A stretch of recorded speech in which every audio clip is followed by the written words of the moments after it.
Hi friends, welcome back to my channel. ఇవాళ నేను పాతకాలం పద్ధతిలో వండినటువంటి వంటను చూపించబోతున్నాను. అదేంటంటే పెసరపప్పు పులుసు.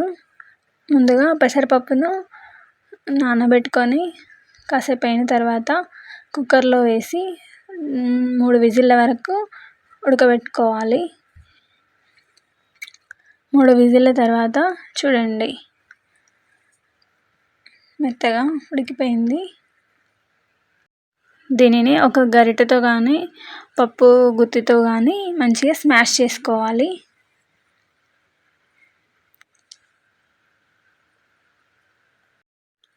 ఇక ఇందులోకి చిన్న ఉల్లిపాయల్ని 2 ముక్కలుగా చేసి వేసుకోవాలి.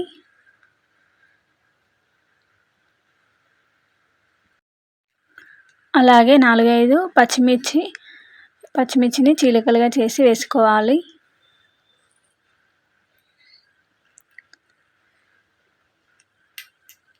తగినంత సాల్ట్, ఒక 2-3 గ్లాసెస్ వాటర్ వేసుకోవాలి.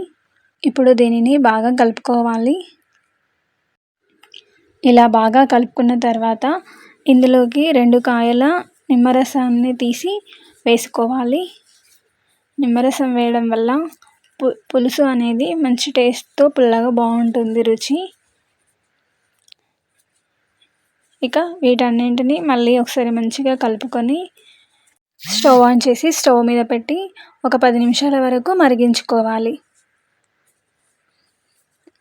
చూడండి, ఇలా మరిగించుకున్న తర్వాత ఇందులోనే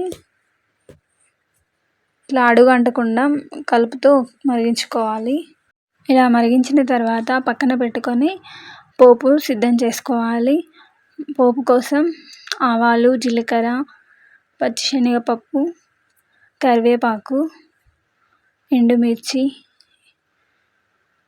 జనరల్గా మనం పోపులో ఏమేమి వేస్తామో అవన్నీ వేసుకోవాలి. పసుపు, ఇవన్నీ వేసుకొని పోపు సిద్ధమైన తర్వాత దీనిని ముందుగా మరిగించి పెట్టుకున్న పులుసులో వేసుకోవాలి. వేసిన తర్వాత ఒకసారి బాగా కలపాలి. అంతే అండి, పాతకాలం నాటి పెసరపప్పు పులుసు రెడీ. ఈ పాతకాలం పద్ధతిలో తయారు చేసినటువంటి పెసరపప్పు పులుసుని మీరు కూడా తయారు చేసుకొని ఎలా వచ్చిందో నాకు కామెంట్ చేయండి. అలాగే ఈ వీడియో నచ్చితే లైక్ చేయండి. Thank you for watching.